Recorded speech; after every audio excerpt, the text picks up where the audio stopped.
देखिए, जो शुभ भावना और शुभ कामना है ना, इसको हमें ऐसे समझना है, क्योंकि परमात्मा कहते हैं शुभ भावना शुभ कामना से जन्म लेती है।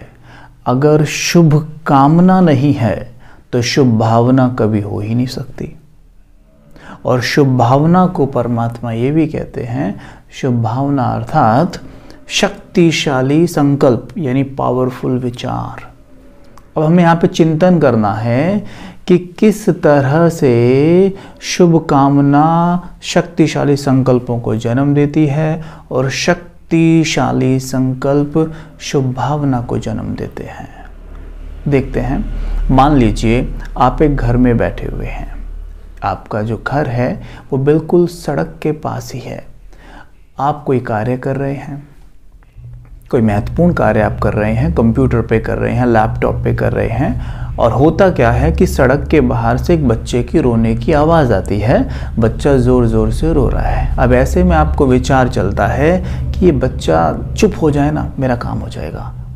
एक तो ये, दूसरा आपको ये विचार आता है कि ये नन्हा बच्चा क्यों रो रहा है, ये चुप हो जाए, इसकी मैं कोई मदद करूं, ये क्यों परेशान है, मैं इसकी परेशानी देख लूं।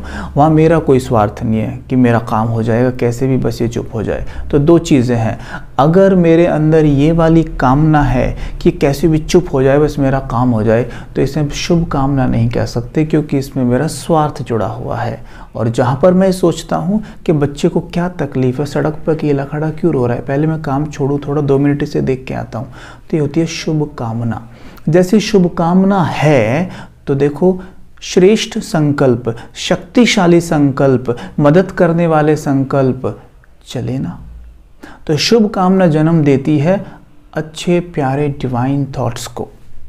और जब थॉट्स जैसे होते हैं वैसी हमारी फीलिंग्स होती हैं, और फीलिंग्स को ही कहते हैं भावना। अगर हमारे थॉट्स बहुत प्योर पावरफुल हैं तो आप ही शुभ भावना में वो रेडिएट होने वाले हैं।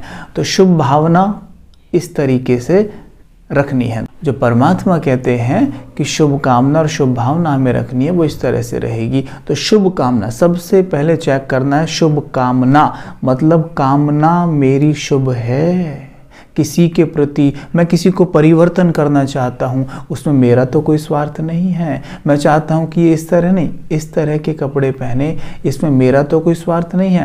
मैं उसे इसलिए तो नहीं कह रहा हूँ इसमें मेरी पर्सनालिटी में भी 4 चांद लग जाएंगे, नहीं, मैं इसलिए कह रहा हूँ उनके व्यक्तित्व में 4 चांद लगेंगे, इसमें मेरा कोई लाभ या हानि नहीं है।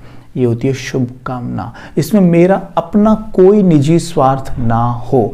और जब स्वार्थ हमारा अपना कोई नहीं होता तभी हम बिल्कुल यहाँ से स्टेबल माइंड रहते हैं। स्टेबल माइंड रहने पर ही हम शुभ भावना की वाइब्रेशंस रेडिएट कर पाते हैं।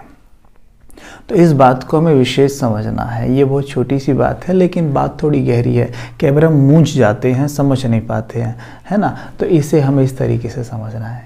ओके, तो अब हमें अपनी शुभ कामना पर काम कैसे करना है, हम चेक करेंगे कौन सी ऐसी बात है जो हमें डिस्टर्ब करती है। हम मानो वो घर में हमारे युगल हो सकते हैं, हमारे बच्चे हो सकते हैं, या हमारे मित्र हो सकते हैं, या बॉस हो सकते हैं, कोई भी हो सकता है। उनका व्यवहार, बोलने का तरीका मुझे पसंद नहीं, और मैं हरदम यही सोचता रहता हूँ किसी तरह ये बदल जाएं, बस बदल जाएं, बदल जाएं। क्यों? क्योंकि इसमें मेरा लाभ है, मुझे पसंद नहीं है।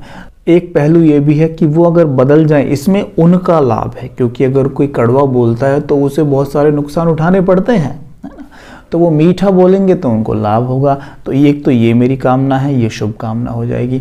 तो यहाँ पर हमें अपनी कामना को शुभ कामना में परिवर्तन करना है। जैसे शुभ कामना जगह लेगी, देखना बिल्कुल लाइट रहेंगे। तो चेक करेंगे सवेरे उठते ही कौन सी ऐसी बात है जो परेशान करती है, एक बात को उठाइए और आज उस पर काम करेंगे। सवेरे उठते ही उस कामना को चेंज करेंगे जो हमें परेशान करी है, उसे शुभ कामना में परिवर्तन करें। तो संकल्प लेंगे कि मेरा मन शुभ कामना से भरपूर है। फिर उस परिस्थिति को सामने लाएंगे, देखेंगे कौन सी परिस्थिति ऐसे जो मुझे परेशान करती है, डिस्टर्ब कर देती है, उसे फिर चेंज करेंगे। अपने आप से बातें करेंगे कि ये आत्मा बदल रही है क्योंकि इसमें इसका लाभ है। अपने आप को बिल्कुल डिटैच विजुअलाइज करेंगे। मैं बिल्कुल डिटैच हूँ इस परिस्थिति से, मुझे कोई लाभ हानि वाला थॉट नहीं है, मैं बिल्कुल अलग होके, साक्षी होके देख रहा हूँ, बिल्कुल अलग। जैसे मानो परमात्मा ऊपर से इस धरा को देखते होंगे, सभी को पाठ बजाते देखते होंगे, तो कितने साक्षी रहते होंगे यूँ। क्योंकि अगर वो सबके पाठ को देखें और डिस्टर्ब हों तो फिर उनका क्या हाल होगा। वो तो सबको ही देख रहे हैं ना। तो ऐसे थोड़ी देर के लिए अपना सामान ऊंचा करके देखें ये कैसे पाठ बजा रहे हैं। जब आप साक्षी होकर देखेंगे तो उनको बहुत प्योर एनर्जी आपकी तरफ से जाएगी। तो ये होगा शुद्ध संकल्प से शुभ कामना रखते हुए, शुभ भावना रखते हुए उनको परिवर्तन करना। ठीक।